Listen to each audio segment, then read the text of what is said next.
The United States of America and the Republic of Chile are two of the richest and most developed countries in the entire American continent, which despite their immense distance from each other, have had very curious relationships throughout history. A totally forgotten episode in the relations between America and Chile was when at the end of the 19th century, these two countries were on the verge of starting a wars with each other. This story is based on the year 1891, when America was in a process of international isolation and apogee, and Chile, just coming out of a civil war, was in a state of weakness. At the end of the 19th century, Chile established itself as one of the richest countries in Latin America. After defeating Peru and Bolivia in the War of the Pacific, this country conquered territories rich in nitrate deposits, which for a time gave it great income. However, in 1891, thanks to some disputes between the Chilean president José Manuel Balmaceda and the legislative power, the Chilean Congress, this country fell into a bloody civil war, which despite being short-lived, caused a great devastation and greatly weakened the country.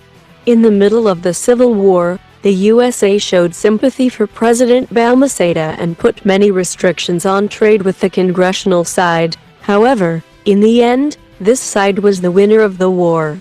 In October 1891, a few months after the Civil War, America had the USS Baltimore in the port of Valparaiso to protect its interests and offer asylum to some Balmaceda supporters. Shortly after, the captain of the Baltimore gave the crew permission to disembark in Valparaiso and explore the city. The sailors came to a bar where they drank alcohol until late at night. From here, there are two versions that what happened.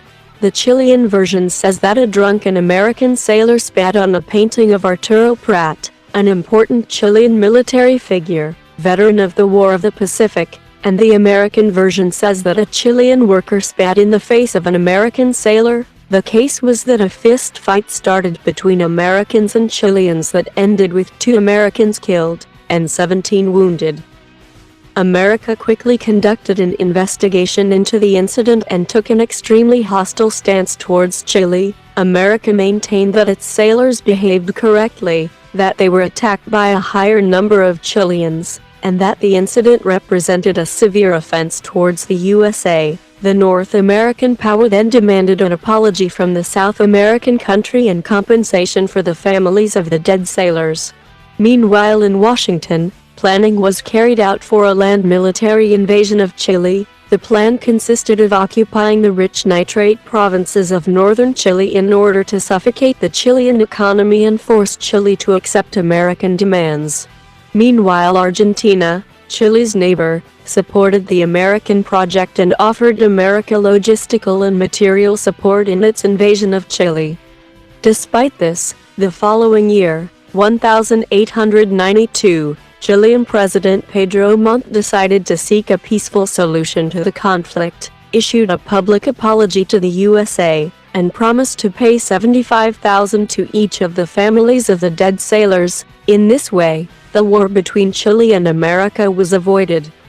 On the one hand, this conflict paved the way for the USA for several years later, defeat Spain in the Spanish-American War, and on the other hand it was a severe blow to Chile's national pride, the airs of superiority this country had product of its victory in the War of the Pacific, completely dissipated, and made clear the weakness of Chile in relation to the great powers. If you liked this video, please give it a like and subscribe. Remember that you can leave your opinion in the comments and tell me if you want a video about a particular topic.